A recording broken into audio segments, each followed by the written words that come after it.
Hello, this is Ramirez with Darkwood Renaissance Fighting Arts, and today I have just a first impressions. But I just got back from Pennsic, where I did marshal, basically be one of the judges for the Passage of Arms event. That's armored HEMA. We had a really nice time, really wonderful turnout. I was there with Scott Wilson from Darkwood, and Bob Charette is kind of the godfather of what we do. And I got something while I was out there. For many of you who do Harnischfechten already, you're familiar with the Purple Heart Armory Harnischfechten Sword. If you're not, I'll put a review, I'll put a link to my impressions of this sword.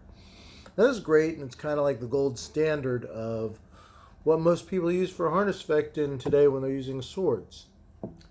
But Darkwood Armory recently came out with a experimental version of their version of a Harnischfechten sword.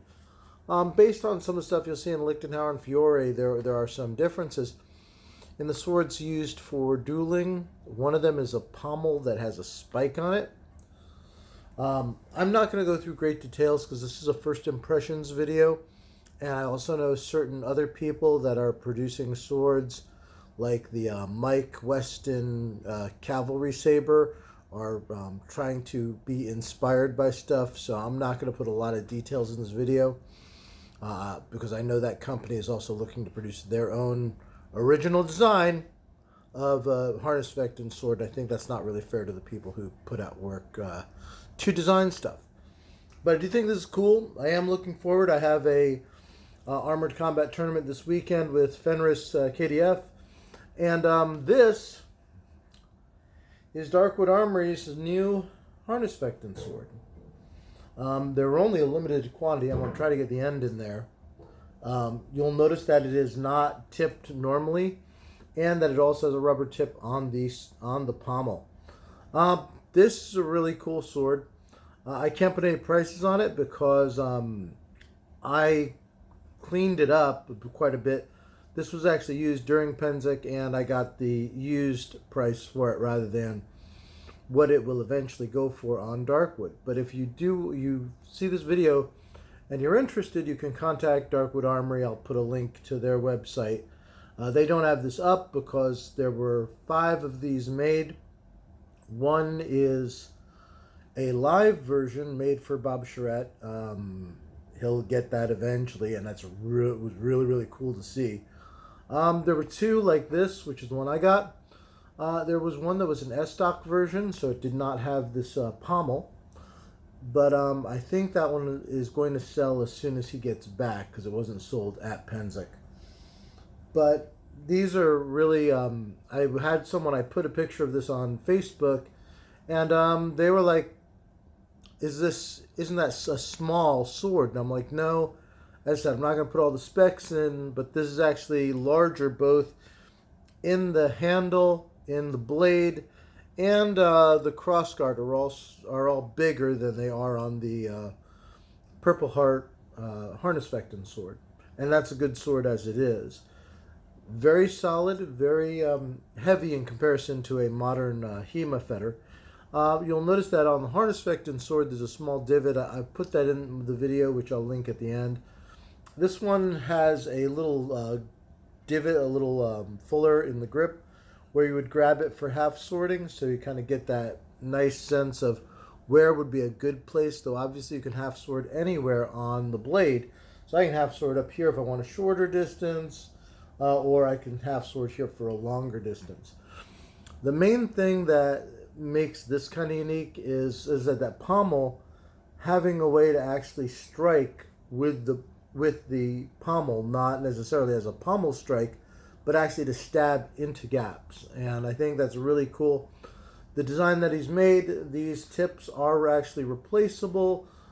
So is the same tip on the point. So it's not like the regular blunts that we use in Harnischfechten in HEMA. This point does actually come off and can be replaced. I did get a set of replacements when I bought the sword, and I can always order more if I need them.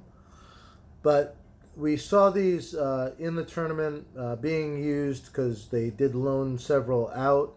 Actually, all of the ones that were there were loaned out to use, so this was the predominant sword used during the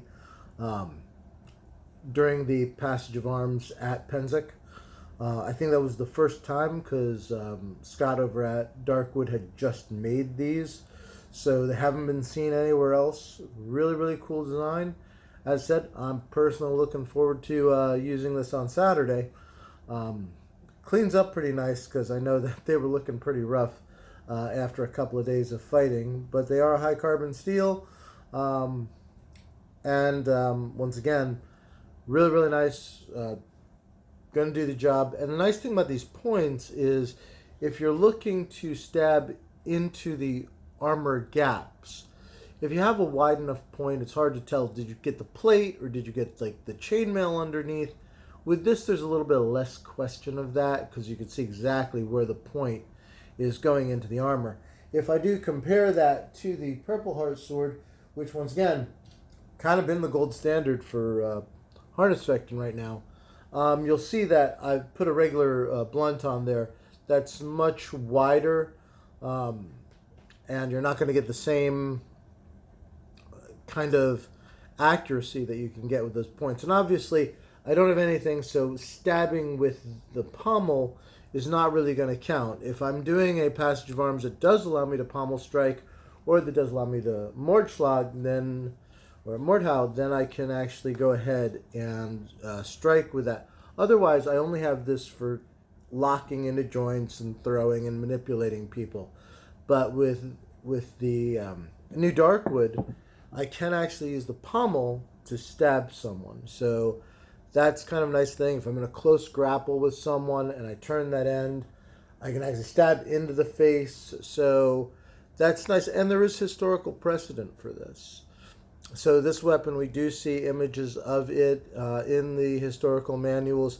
It's just that it's not very common, especially in the HEMA world, because normally we're doing Blossfechten, and these were clearly meant for armored combat, for Passage of Arms types of events. So there are always different weapons for different situations, and this one happens to really be a tournament Harnischfechten sword. And I think it's really cool. Once I get a little more of a chance to work with it in a couple of months, I will revisit this and talk a little more in depth about this sword. But right now, I'm going to leave it as is, just leave you a little introduction, leave you a little bit of information. So if this is something that interests you, it's probably going to be a while till Scott produces some more, and I don't think this is ever going to be something standard in his shop at Darkwood Armory, but it's probably going to be something you can custom order.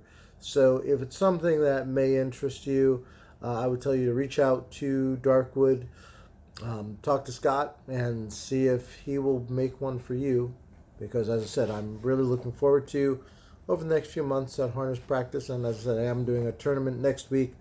I will bring this out and playing with it and get a feel for how it works. All right, in the meantime, this is Ramirez with Tidewater Renaissance Fighting Arts. We're based out of Norfolk, Virginia, and I hope to see you in the next video.